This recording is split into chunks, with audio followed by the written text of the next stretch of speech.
तो दोस्तों, स्वागत है आपका आपके अपने हॉरर चैनल डरावनी मास्टरमाइंड में, जहां हर कहानी सिर्फ सुनाई नहीं जाती बल्कि महसूस कराई जाती है। दोस्तों, आज की कहानी कोई आम कहानी नहीं है।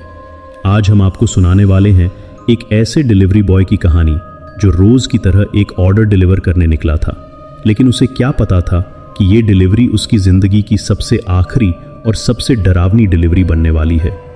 ये कहानी सिर्फ डराने के लिए नहीं है दोस्तों, बल्कि ये उस इंतज़ार, उस खामोशी और उन अनदेखी चीज़ों के बारे में है जो कभी कभी हमारे बिल्कुल पास होकर भी दिखाई नहीं देती।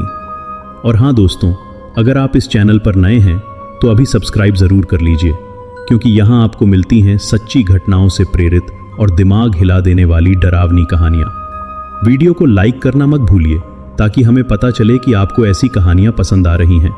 तो अब बिना किसी देरी के लाइट्स बंद कर लीजिए, हेडफोन पहन लीजिए और अपने दिल को थोड़ा मजबूत कर लीजिए, क्योंकि अब जो कहानी शुरू होने वाली है वो आपको अंत तक चैन से बैठने नहीं देगी। चलिए दोस्त।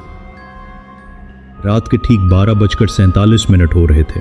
शहर की सड़कों पर वो अजीब सी खामोशी उतर चुकी थी जो सिर्फ बहुत देर रात को ही महसूस होती है, जब कुत्तों के भौंकने की आवाज़ भी दूर से आती है और स्ट्रीट लाइट्स की पीली रोशनी सड़कों को और ज़्यादा डरावना बना देती है। मैं अपनी बाइक पर बैठा आखिरी डिलीवरी पूरी करने की सोच ही रहा था कि तभी मोबाइल की स्क्रीन अचानक चमकी।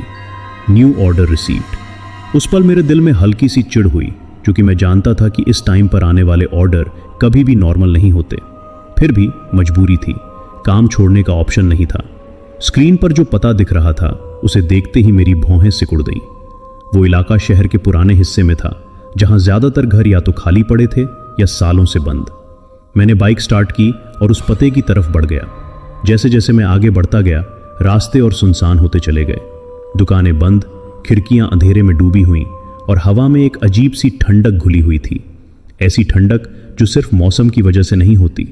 मोबाइल पर जीपीएस ठीक से काम नहीं कर रहा था, सिग्नल बार बार गायब हो रहा था, जैसे कोई जानबूझकर मुझे उस जगह तक पहुंचने से रोकना चाहता हो। तभी एक मोड़ पर पहुंचकर मेरी बाइक अपने आप धीमी हो गई। सामने एक पुरानी जर्जर हवेली खड़ी थी, वही पता था। मैंने हेलमेट उतारा और हवेली को ध्यान से देखा। बाहर से ऐसा लग रहा था जैसे यहां सालों से कोई रहता ही नहीं। दरवाजे पर जंग लगा ताला लटक रहा था, दीवारों पर काई जमी थी और खिड़कियों के शीशे टूटे हुए थे। लेकिन सबसे अजीब बात यह थी, दरवाजे के ठीक सामने जमीन पर एक छोटा सा बल्ब जल रहा था, जैसे किसी ने जानबूझकर रास्ता दिखाने के लिए उसे ऑन रखा हो। मेरे गले से सूखी सी आवाज निकली, कोई है? कोई जवाब नहीं। मैंने ऐप चेक किया, ऑर्डर अब भी एक्टिव दिखा रहा था। कॉल करने की कोशिश की, फोन एक बार भी नहीं बजा, सीधा स्विच्ड ऑफ। तभी हवेली के अंदर से कुछ गिरने जैसी आवाज आई। दिल की धड़कन तेज हो गई। उस पल मेरा दिमाग कह रहा था कि ऑर्डर कैंसिल कर दूं और वहां से निकल जाऊं, लेकिन फिर ऐप पर लिखा एक छोटा सा नोट मेरी नजर में आया, फूड गेट के अंदर रख देना। मैंने कांपते हाथों से गेट धक्का दिया। हैरानी की बात यह थी कि जंग लगा ताला होते हुए भी गेट बिना आवाज किए खुल गया, जैसे वो मेरा इंतजार ही कर रहा हो। अंदर कदम रखते ही हवा और ठंडी हो गई। मेरे कानों में एक हल्की सी फुसफुसाहट गूंजी। शब्द साफ नहीं थे, लेकिन ऐसा लग रहा था जैसे कोई बहुत भूखा हो, बहुत बेचैन। मैंने बिरयानी का पैकेट जमीन पर रखने के लिए झुकने ही वाला था कि तभी मेरे पीछे किसी के चलने की आवाज आई।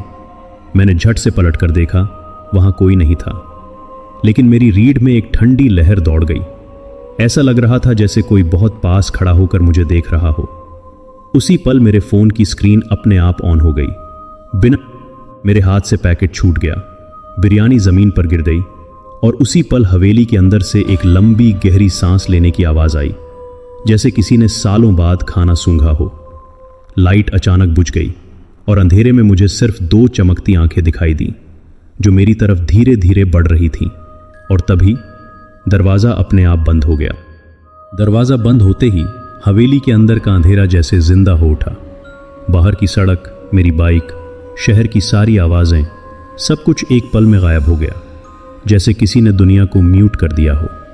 अब सिर्फ मेरी सांसों की आवाज़ थी, जो तेज़ और बिखरी हुई लग रही थी, और दिल की धड़कन जो इतनी ज़ोर से बज रही थी कि लग रहा था कोई और भी इसे सुन सकता है। मैं पीछे हटने लगा, लेकिन मेरी पीठ ठंडी दीवार से टकरा गई। उसी दीवार से एक अजीब सी गंध उठ रही थी, पुराने खाने, नमी और किसी सड़ी हुई चीज की मिली जुली बदबू। तभी अंधेरे में वो दो चमकती आंखें और साफ दिखाई देने लगीं। वो आंखें पलक नहीं झपका रही थीं, बस मुझे देख रही थीं। मैंने हिम्मत करके जेब से मोबाइल निकाला, फ्लैशलाइट ऑन की। रोशनी फैलते ही जो दिखा उसने मेरी रूह तक हिला दी। मेरे सामने कोई पूरा इंसान नहीं था, बल्कि एक अधूरा सा साया था, जैसे किसी का शरीर वहां हो लेकिन वजूद कहीं और अटका हुआ हो। उसके कपड़े पुराने जमाने के थे, धूल और समय से फटे हुए। चेहरा साफ नहीं दिख रहा था, लेकिन वो आंखें बहुत भूखी थीं। वो धीरे धीरे जमीन पर गिरी बिरयानी की तरफ झुका। हर हरकत के साथ हवा और ठंडी होती जा रही थी। मैं बोलना चाहता था, लेकिन गला सूख चुका था। किसी तरह शब्द निकले, मैं सिर्फ डिलीवरी बॉय हूं। उस साये ने सिर उठाया। पहली बार उसकी आवाज सुनाई दी, गहरी, भारी और ऐसी जैसे किसी पुराने कुएं के अंदर से आ रही हो। डिलीवरी, उसने शब्द को खींचते हुए कहा। तू बहुत देर से आया है। मेरे दिमाग में एक सवाल गूंजने लगा। देर से? ऐप के हिसाब से तो मैं टाइम पर ही था। तभी मेरी नज़र ज़मीन पर पड़ी। बिरयानी के पैकेट के पास धूल में कुछ लिखा हुआ था। मैंने रोशनी ठीक से डाली। वहां उंगलियों से लिखा गया था 12 साल। मेरे हाथ कांपने लगे। 12 साल? इससे पहले मैं कुछ समझ पाता, हवेली के अंदर की दीवारें जैसे बोलने लगी। फुसफुसाहटें चारों तरफ फैल गईं। अलग अलग आवाज़ें, लेकिन सब एक ही बात कह रही थीं, भूख, बहुत भूख। मुझे एहसास हुआ कि मैं सिर्फ एक आत्मा के सामने नहीं खड़ा था। ये जगह खुद भूखी थी, यादों की, इंतज़ार की और शायद इंसानों की मौजूदगी की। अचानक मेरा फ़ोन फिर से वाइब्रेट हुआ। स्क्रीन पर कोई कॉल नहीं थी, कोई मैसेज नहीं था, बस कैमरा अपने आप ऑन हो गया। कैमरे में जो दिखा उसने मेरी आंखों में पानी भर दिया। स्क्रीन पर वही हवेली दिख रही थी, लेकिन 12 साल पहले की, साफ, रोशन, जिंदा। उसी गेट के अंदर एक आदमी खड़ा था, बिल्कुल मेरे जैसा। वही जैकेट कि उसकी आंखों में वो डर था जो अब मेरी आंखों में था। ये क्या है? मैं बड़बड़ाया। साए की आवाज़ मेरे कान के पास आई। वो भी एक डिलीवरी बॉय था। मेरे पैरों तले ज़मीन खिसक गई। मैं समझ गया ये कोई पहला मामला नहीं था। उस आदमी ने भी शायद कोई आखिरी ऑर्डर डिलीवर किया था और फिर वो कभी वापस नहीं गया। साए ने बिरयानी की तरफ हाथ बढ़ाया, लेकिन खाना नहीं उठाया। उसने सिर्फ उसे छुआ। उसी पल पैकेट अपने आप खुल गया। भाप उठी, लेकिन उसमें से खाने की खुशबू नहीं आई। उसमें आई इंतज़ार की गंध। हमें खाना नहीं चाहिए, साया बोला। हमें किसी का आना चाहिए था जो कभी नहीं आया। मेरे दिमाग में एक बात साफ होने लगी। ये आत्माएं किसी हादसे का शिकार नहीं थीं। ये लोग थे जिन्हें आखिरी वक्त में कोई चाहिए था, कोई जो दरवाज़ा खटखटाए। और अब ऐप, ऑर्डर, डिलीवरी, ये सब सिर्फ एक बहाना था मुझे यहाँ बुलाने का तरीका। मैंने भागने की कोशिश की, दरवाजे की तरफ दौड़ा, लेकिन रास्ता लंबा होता चला गया। हवेली अंदर से फैलती जा रही थी, जैसे ये जगह असल में कोई इमारत नहीं बल्कि एक जाल हो। फुसफुसाहटें तेज हो गईं, आंखें अंधेरे में और ज्यादा उभर आईं। तभी उसी साए ने आखिरी बात कही, ऑर्डर पूरा हुआ, अब तेरा नंबर है। मेरी सांस अटक गई और उसी पल मेरे पीछे किसी ने मेरा नाम लिया। मेरे पीछे किसी ने जब मेरा नाम लिया तो मेरी पूरी देह सुन्न पड़ गई। वो आवाज़ न तो तेज थी, न ही गुस्से से भरी हुई, बल्कि उसमें एक अजीब सी थकान थी, जैसे बोलने वाला बहुत समय से इंतजार कर रहा हो। मैंने धीरे धीरे गर्दन घुमाई। अंधेरे के बीच उसी साये के पास अब एक और आकृति उभर रही थी। ये साया पहले वाले से अलग था, थोड़ा ज़्यादा साफ, थोड़ा ज़्यादा इंसानी। उसके चेहरे की लकीरें दिखने लगीं, आंखों में डर जमे हुए थे और कपड़े बिल्कुल वैसे ही जैसे मेरे फ़ोन के कैमरे में दिखे थे। वही जैकेट, वही डिलीवरी बैग। मेरा दिल बैठ गया। यही था पहला डिलीवरी बॉय। वो मेरी तरफ देख रहा था, लेकिन उसकी नज़र में हैरानी नहीं थी, बस अफसोस था। मैंने भी भागने की कोशिश की थी, उसने धीरे से कहा। उसकी आवाज़ गूंज नहीं रही थी, बल्कि सीधे मेरे दिमाग में उतर रही थी।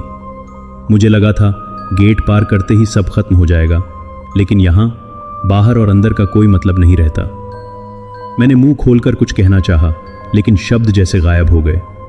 मेरे सवालों के जवाब उसने खुद ही देने शुरू कर दिए, जैसे उसे पता हो कि मेरे मन में क्या चल रहा है। उसने बताया कि 12 साल पहले ठीक इसी रात उसे भी आखिरी ऑर्डर मिला था। वही टाइम, वही नोट, फूड गेट के अंदर रख देना। उस वक्त ऐप नया था, शहर में डिलीवरी का चलन अभी शुरू ही हुआ था। उसे लगा था कि कोई अमीर आदमी मजाक कर रहा होगा या कोई बूढ़ा ग्राहक होगा जिसे बाहर आने में दिक्कत हो। लेकिन जैसे ही उसने गेट के अंदर कदम रखा कि ये बस एक और ऑर्डर है, हवेली की दीवारें उसकी बात सुनते हुए और करीब आती महसूस हो रही थीं। जैसे जैसे वो अपनी कहानी सुना रहा था, जगह के रंग बदलने लगे। अंधेरा थोड़ा हल्का हुआ और मेरे सामने वही पुरानी हवेली नहीं रही, बल्कि उसका अतीत खुलने लगा। मैंने देखा ये जगह कभी भरी हुई थी, हंसी, आवाज़ें, दियों की रोशनी। एक बड़ा परिवार यहाँ रहता था। लेकिन फिर एक रात सब कुछ रुक गया। दरवाजे बंद हो गए, खिड़कियाँ सील हो गईं और अंदर मौजूद लोग इंतज़ार में फंस गए। किसी ऐसे का इंतज़ार जो कभी आया ही नहीं। पहले डिलीवरी बॉय ने बताया कि उस रात हवेली ने उससे खाना नहीं लिया था, हवेली ने उससे समय लिया था। ये जगह भूख से नहीं चलती, उसने कहा, ये इंतज़ार से चलती है। जो भी अंदर आता है उसे वही इंतज़ार महसूस कराया जाता है जो यहाँ मरते वक्त लोगों ने किया था।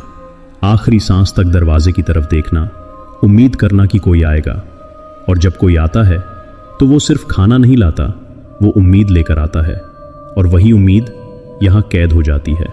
मैंने कांपती आवाज़ में, क्योंकि मैंने वो आखिरी नियम तोड़ दिया। कैसा नियम? वो मेरी तरफ बढ़ा, मुड़कर पीछे देखना। उसने बताया कि जब वो गेट की तरफ भाग रहा था, ठीक तुम्हारी तरह, उसने आखिरी बार पीछे देखा था, ये जानने के लिए कि कौन उसे बुला रहा है, और उसी पल हवेली ने उसे पहचान लिया। एक बार अगर इस जगह ने तुम्हें देख लिया, उसने कहा, तो फिर ऐप से तुम्हारा नाम कभी नहीं हटता। मेरी जेब में रखा फोन फिर से गर्म होने लगा।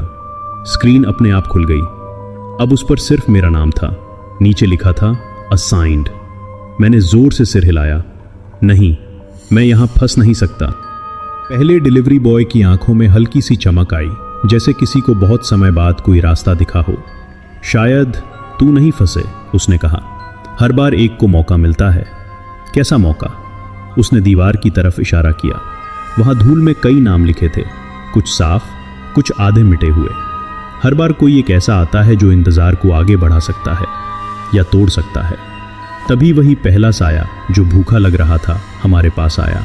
उसकी आवाज भारी थी। समय पूरा हो रहा है। हवेली के अंदर घड़ी की टिक टिक गूंजने लगी, जबकि कहीं कोई घड़ी थी ही नहीं। पहले डिलीवरी बॉय ने मेरी तरफ देखा। तुझे फैसला करना होगा, उसने कहा। या तो तू भी यहां रहकर किसी और का इंतजार करेगा, या फिर बाहर जाकर इस ऑर्डर को खत्म करेगा। कैसे? मैंने पूछा। उसने जमीन पर गिरी बिरयानी की तरफ देखा। डिलीवरी पूरी करके। मेरे दिमाग में बिजली सी कौंध गई। डिलीवरी पूरी करना मतलब खाना देना नहीं था। इसका मतलब था उस इंतजार को सही जगह तक पहुंचाना। लेकिन सही जगह कहां थी? तभी मेरे फोन पर आखिरी नोटिफिकेशन आया। Drop location updated. मैप खोला। लोकेशन हवेली के अंदर नहीं थी, वो मेरे अपने घर का पता था। मेरी सांस रुक गई और उसी पल गेट अपने आप खुल गया। मेरे अपने ही मुंह से निकली उस आवाज़ को सुनते ही मैं ज़मीन पर बैठ गया, जैसे पैरों में जान ही ना बची हो। 9 ऑर्डर बाकी हैं। ये शब्द मेरे कानों में नहीं, मेरी हड्डियों में गूंज रहे थे। फ़ोन बंद हो चुका था, लेकिन उसका असर अब भी था। घर अब मेरा घर नहीं लग रहा था। दीवारों पर टंगी तस्वीरें धीरे धीरे बदलने लगीं। हर तस्वीर में मैं थोड़ा थोड़ा गायब होता जा रहा था। बचपन की फ़ोटो में मैं धुंधला था, कॉलेज वाली फ़ोटो में मेरा चेहरा अधूरा, और हाल की तस्वीरों में मैं था ही नहीं। तभी मुझे एहसास हुआ, हर ऑर्डर के साथ मैं खुद को इस दुनिया से थोड़ा थोड़ा डिलीवर कर रहा था। माँ अब सामने नहीं थी, वहाँ बस खाली कुर्सी थी जिस पर बैठकर कोई बहुत समय तक इंतज़ार करता रहा हो। बाहर सड़क पर मेरी बाइक अपने आप स्टार्ट हो गई। बैग हल्का लग रहा था, जैसे बिरयानी नहीं, मेरी यादें निकल चुकी हों। दरवाजे से बाहर कदम रखते ही गली फिर से वैसी ही दिखने लगी जैसी पहले थी, लेकिन अब मैं उसे पहचान नहीं पा रहा था। ऐप अपने आप वापस ऑन हो गया। Next order assigned. लोकेशन किसी और की नहीं थी, किसी अजनबी की नहीं। वो एक ऐसे घर का पता था जहां कोई देर से लौटता है। मुझे समझ आ गया, अब मैं सिर्फ डिलीवरी बॉय नहीं था, मैं एक रास्ता बन चुका था। एक पुल, उन लोगों के लिए जो इंतजार में फंसे रह गए थे। सुबह हुई, शहर जाग गया, लोग अपने काम पर निकल गए। उसी सड़क पर एक नया लड़का बाइक रोककर फोन देख रहा था। चेहरे पर वही थकान, वही मजबूरी।